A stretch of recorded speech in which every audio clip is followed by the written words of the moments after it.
vraždu, to je výzva pro Je sice rozmazaný, ale jestli to rodinu znal, tak to bude nacházet, stejně ví, jak vypadá.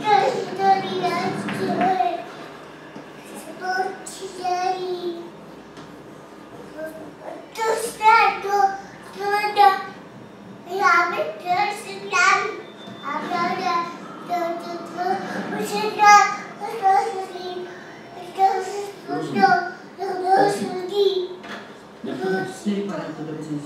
Žádné slušné stopy na místě činu, žádní svědci. Co víme o Bertoldovi? Pracoval v bezcelém přístavu, co zodpovídá za dekontaminaci. Ne. Co si to má představit?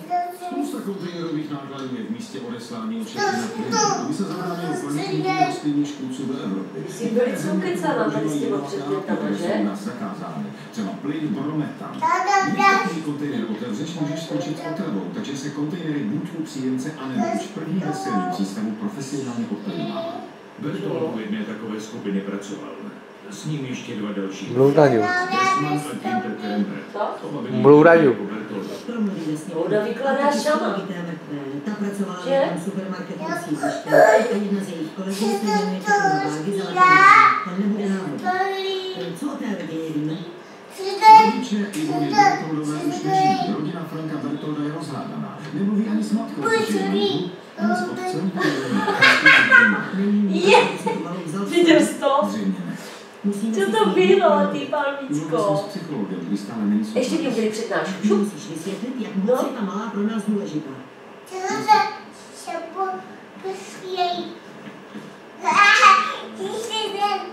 Klidně to můžete zkusit, ale nepopomíte. Sice už nemá horečku a tělesně se zdá být zdravá, ale nemluví.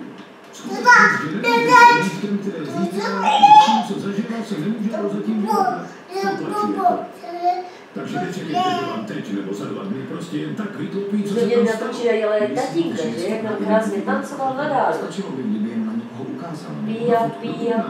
Co se mi odehrává, všechno, co vám k tomu řeknu, jen spekulací. Je dost dobře možné, že pachatel zná a nemluví, protože vám to nechce prozradit. Už jenom ta představa je moc děsí. Právě tak je ale možné, že to v sobě tak povídá, že si a to u potoka roste že když kvítí, bude rozmazaná šumlářka, říkáme mu kopřiva. Ano! Tam mohou se vstavit. Ano! A u potoka roste kvítí, říkáme mu voda. Ne! Který ne!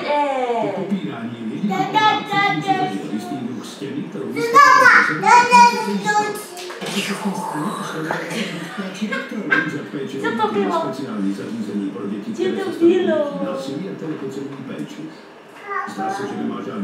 Chápalo, no?